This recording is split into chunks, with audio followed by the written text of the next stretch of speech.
Well, thank you very much, Dr. Steve DeFelice, for that very kind introduction.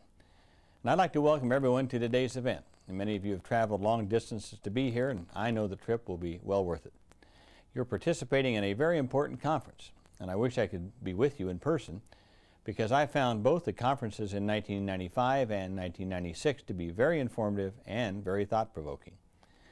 I want to start by saying a few words about Dr. DeFelice and the Foundation for Innovation in Medicine. Since 1975, they've been providing leadership and, yes, innovation in the healthcare field. It was, after all, Dr. DeFelice who coined the term nutraceuticals. And for over 20 years, he's been a leading national advocate for expanding basic and clinical research on nutraceuticals. And many of you know, I have a deeply held and long-standing interest in preventative health care. And when it comes to keeping people healthy, dietary supplements and medical foods have a key role to play. I had that in mind in 1991 when I started the Office of Alternative Medicine at NIH. And I still had that in mind when I was lead co-sponsor of DSHEA in 1994. And I had that in mind when I sponsored legislation to assure that food stamp recipients have access to vitamin and mineral supplements. And lastly, I had that in mind in fighting this year for the establishment of the Center for Complementary and Alternative Medicine Research at NIH. So these are truly exciting times in this field. Your companies and universities are leading the way in developing and researching natural, health-promoting products.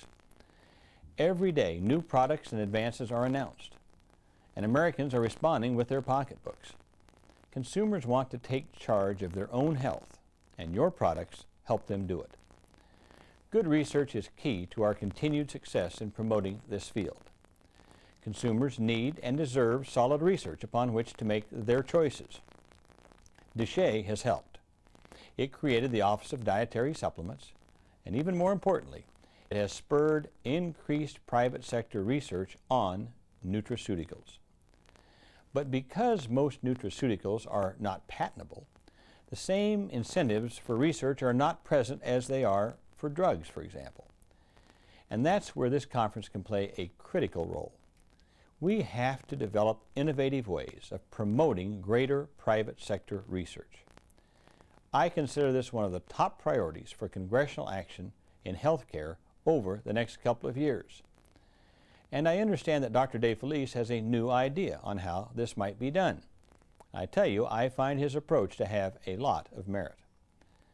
I can assure you that we in Congress are eager for your input.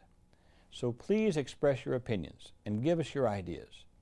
By putting our minds together, we can develop meaningful reforms and initiatives that will be good for business and good for health. So I look forward to learning the results of your deliberations. You know you can count on my continued support and leadership in this area in the 106th Congress and beyond. So once again, thank you all for the good work that you do, and have a great meeting.